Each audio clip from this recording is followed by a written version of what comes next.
Hi gang, it's Ed here, and wanted to talk to you about something which is may seem very contradictory to my previous advice, which is to get in the field of play. You never know you're right until you've actually tried something. You won't know whether you're right or wrong.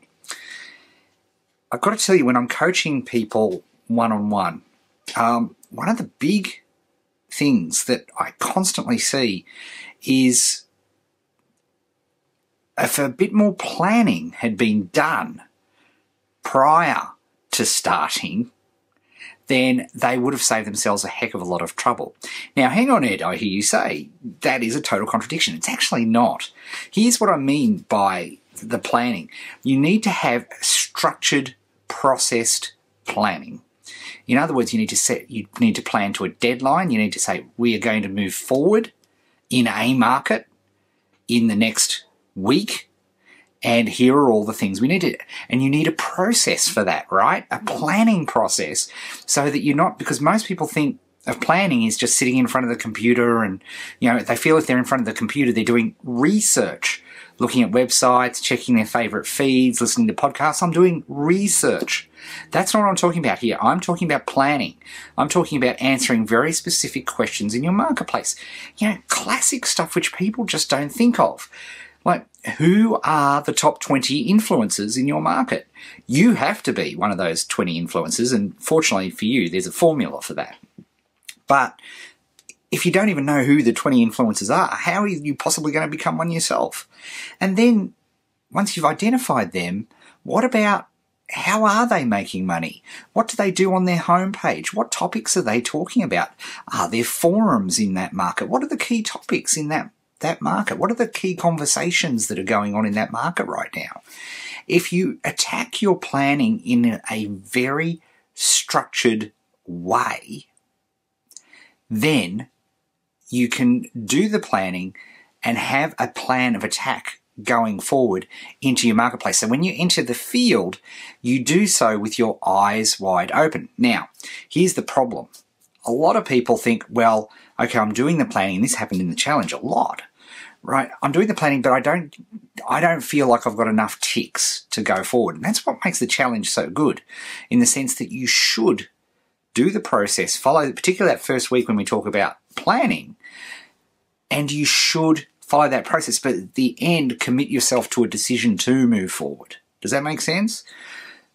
Because, you know, what's the classic old saying? You know, $1 spent in planning is $1,000 after the thing has been constructed, right? You know, if you only took account of this thing in planning, then it wouldn't be such an expensive mistake down the track.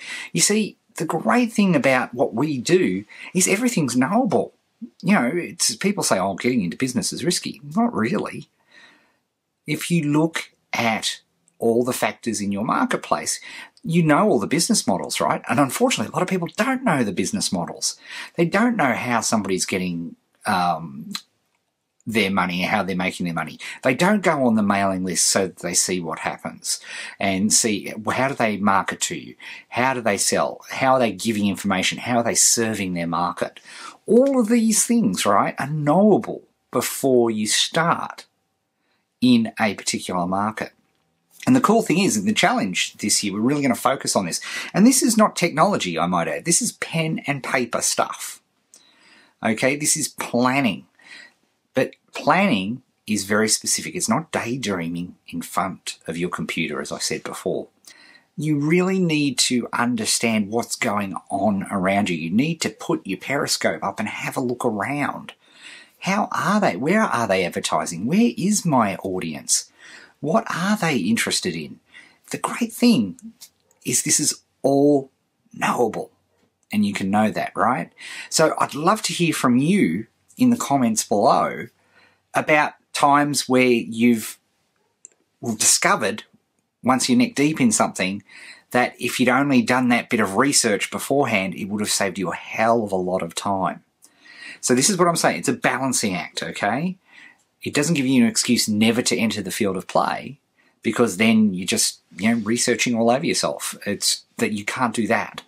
But a little bit of research, a good bit of research, that will that is a process, that is proper planning, real planning, structured planning, will work well. And guess what? We're going to show you how to do that in the challenge this year. And if you haven't registered already, register at challenge.co so you can get up to date with all the latest information on what's going on with our upcoming challenge as well.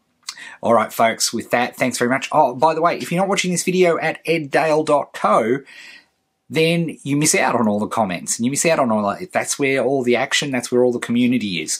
So if you happen to be seeing this video somewhere else, head over to eddale.co, that's .co, and make sure you join in the conversation over there. It's really going really well. We're really excited about it and love having the opportunity to talk with you like this every week. So we will speak soon. Have a great week. And remember, think about that planning. Think about that as influences. And then, let's take a leap, but let's do it backed with forethought and knowledge. Okay? All right, we'll speak soon.